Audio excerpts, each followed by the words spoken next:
दीनपुर गांव में सोहन नाम का हलवाई रहता था। वह खूब बढ़िया और स्वादिष्ट मिठाइयाँ बनाने के लिए जाना जाता था। इसी वजह से उसकी दुकान पूरे गांव में मशहूर थी। पूरा गांव उसी की दुकान से मिठाई खरीदता था। वह और उसकी पत्नी मिलकर शुद्ध देसी घी में मिठाई बनाते थे। इससे मिठाइयाँ काफ़ी अच्छी और स्वादिष्ट बनती थी। हर रोज़ शाम होते होते उसकी सारी मिठाइयाँ बिक जाती थी और वह अच्छा मुनाफा भी कमा लेता था।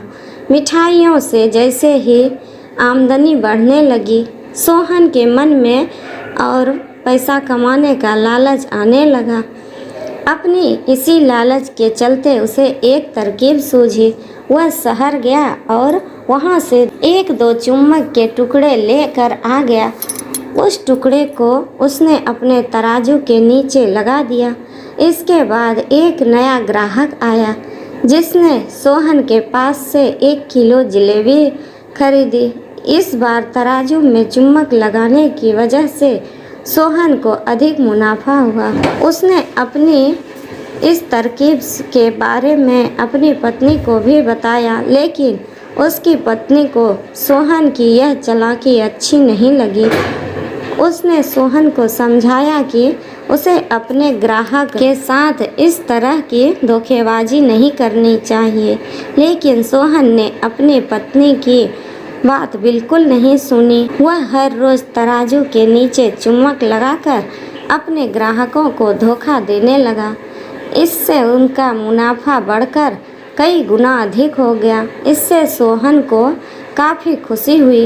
एक दिन सोहन की दुकान पर रवि नाम का एक नया लड़का आया। उसने सोहन से 2 किलो जलेबी खरीदी।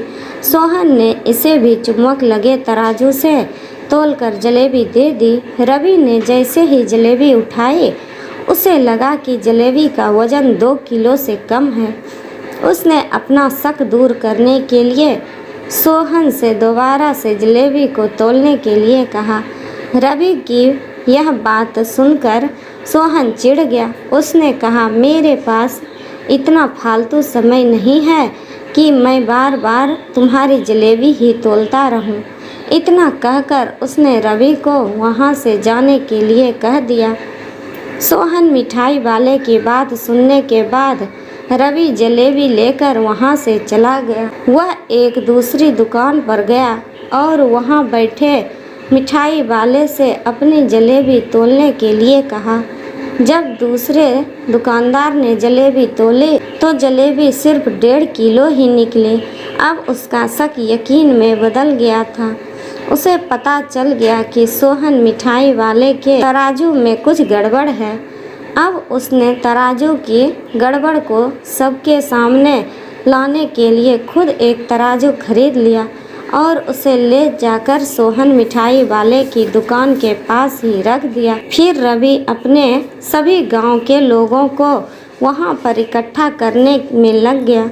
जैसे ही लोगों की थोड़ी भीड़ बढ़ने लगी तो उसने गांव के लोगों को कहा कि आज मैं आप सभी लोगों को एक जादू दिखाऊंगा। यह जादू देखने के लिए बस आप लोगों को सोहन मिठाई वाले से खरीदा गया सामान एक बार इस तराजू से तोलना होगा।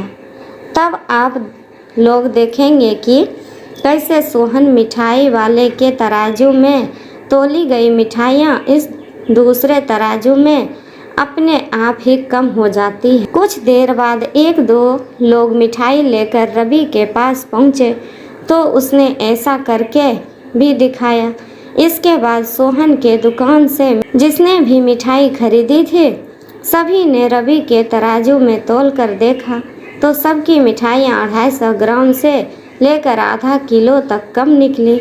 यह सब देखकर लोगों को काफ़ी हैरानी हुई। अपनी दुकान के पास ही यह सब होता देख सोहन मिठाई वाला रवि से झगड़ा करने लगा। उसने लोगों को बताया कि रवि यह सब नाटक कर रहा है।